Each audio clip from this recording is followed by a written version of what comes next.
আসন্ন ত্রয়োদশ জাতীয় সংসদ নির্বাচনকে ঘিরে দেশের রাজনীতি এখন স্পষ্টতই নতুন মোড় নিচ্ছে।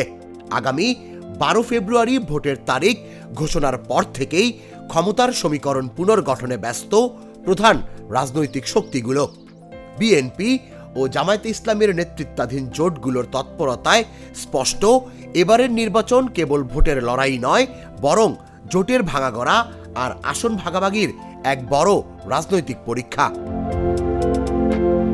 ভোটের আগে 20 জানুয়ারি প্রার্থিতা প্রত্যাহারের শেষ সময়কে কেন্দ্র করে পর্দার আড়ালে চলছে তীব্র দর কষাকষি।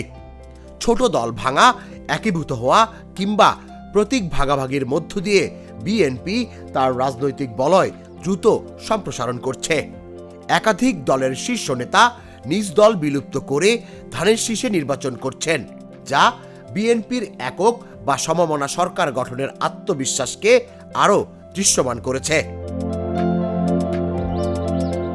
অন্যদিকে জামায়াতে ইসলামীর নেতৃত্বাধীন 11 দলীয় জোটও শক্তি সঞ্চয়ে সক্রিয়। তারা এক আসন এক প্রার্থী নীতিতে সমঝোতার পথে এগোলেও এখনও চূড়ান্ত ছক প্রকাশ্যে আনেনি।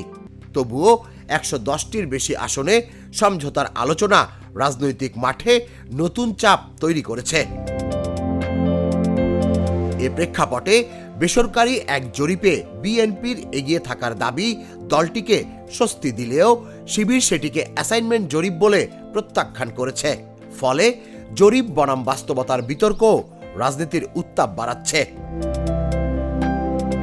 সব মিলিয়ে এই নির্বাচন শুধু ক্ষমতা বদলের প্রশ্ন নয়, এটি নির্ধারণ করবে জোট রাজনীতির ভবিষ্যৎ, ছোট দলগুলোর অস্তিত্ব এবং ভোটারদের আস্থার প্রকৃত মানচিত্র।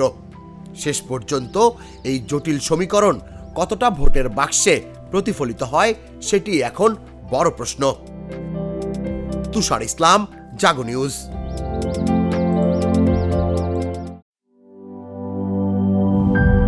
গ্লিটারের টুইন লেমন ও অ্যান্টিব্যাকটেরিয়াল ফর্মুলা বাসনকে চকচকে জীবাণুমুক্ত করে আমাদের দেয় গ্লিটার গ্যারান্টি।